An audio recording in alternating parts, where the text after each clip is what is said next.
Cryptocurrencies have been the center of attention for a while now, and countries have widely adopted them all over the globe.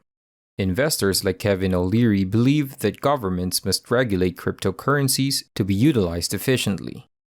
Today, we will hear from Kevin as he discusses the regulation of cryptocurrencies.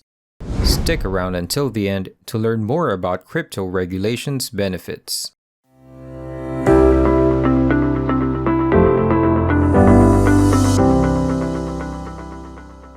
I want to talk about indexing for a moment.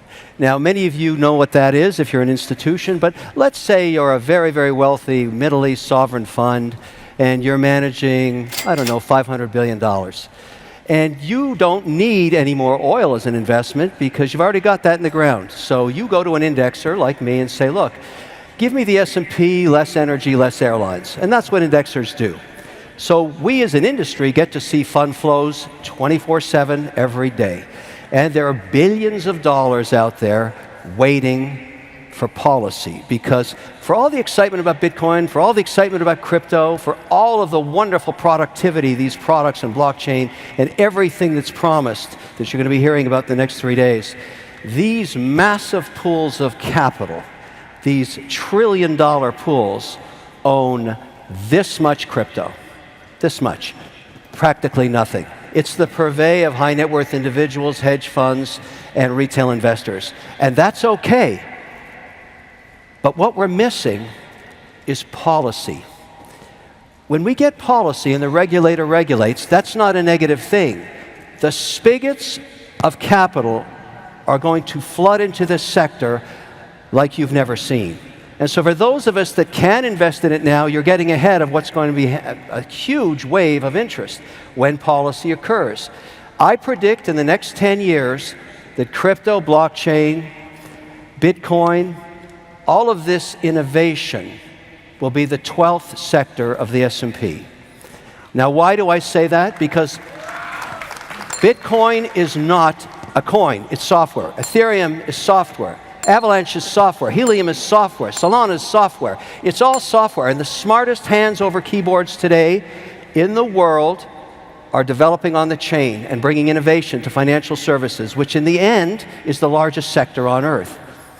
Now, what we need is policy. We need government to catch up with us so that we don't lose leadership in America to this very important 12th sector of the economy. There's no question. So let me give you a quick update, because I've been spending a lot of time in Washington in the last 3 months, a lot of time. And the good news is, on a bipartisan basis, there are many senators and reps that are thinking about this in a proactive way. So I'm going to give you what I'm calling the 5 vectors of policy and give you an update of where we're at on this stuff, because I've actually read these bills. They're big. A lot of reading, a lot of bedtime reading here. But there's a lot of good innovation occurring. Let's start with the big daddy bill that's coming out of Cynthia Lummis. She is coming here on Friday to give a keynote. This is a very important milestone, to have a senator come here and address this important sector with a bipartisan mandate. That signals that regulation is coming, and that is a good thing. That's vector number 1. Vector number 2, the president himself, in his direct order, his executive order, talked about crypto as something that he wouldn't make illegal. That was the most important message in there. But there was also a concern about climate change, we'll get to in a minute.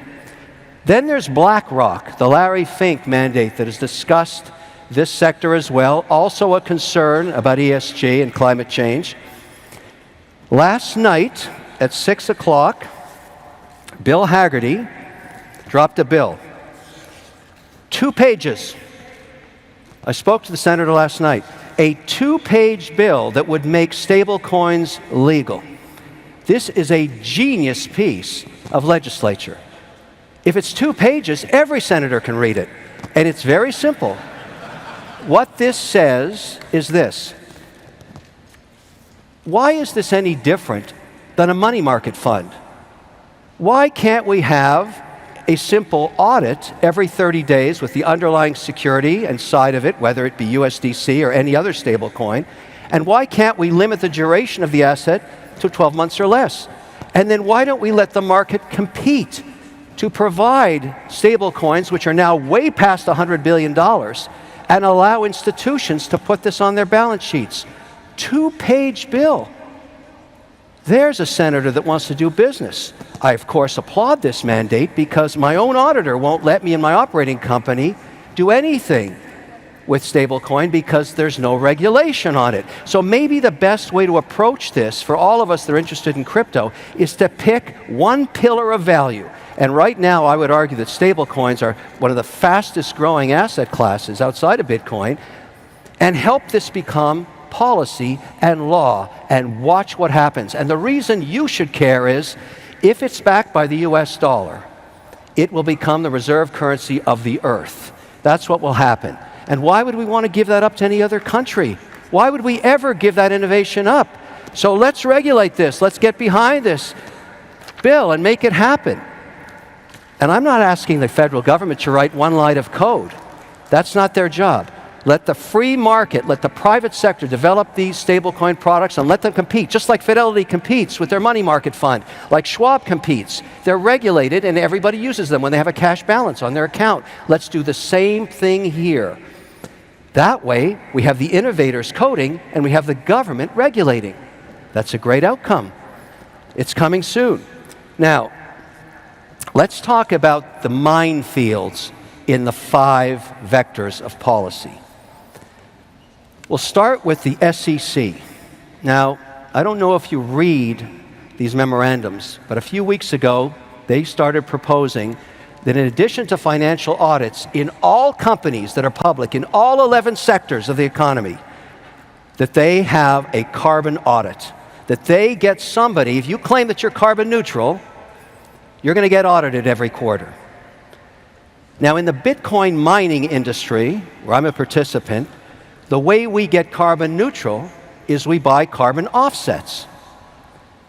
The problem with a carbon offset is the tracking error is so huge that no public auditor will sign off on those statements. You can say you're carbon neutral, but there's nobody going to sign it at the risk of being offside with the SEC. So if the SEC adopts that policy, that's bad for proof of work. And it's bad for Bitcoin mining because the first pioneers of this in the US were very concerned about being ESG compliant, and they went to that market.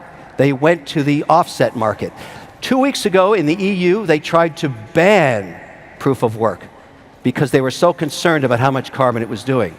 Now, here's why Bitcoin mining is going to save the world.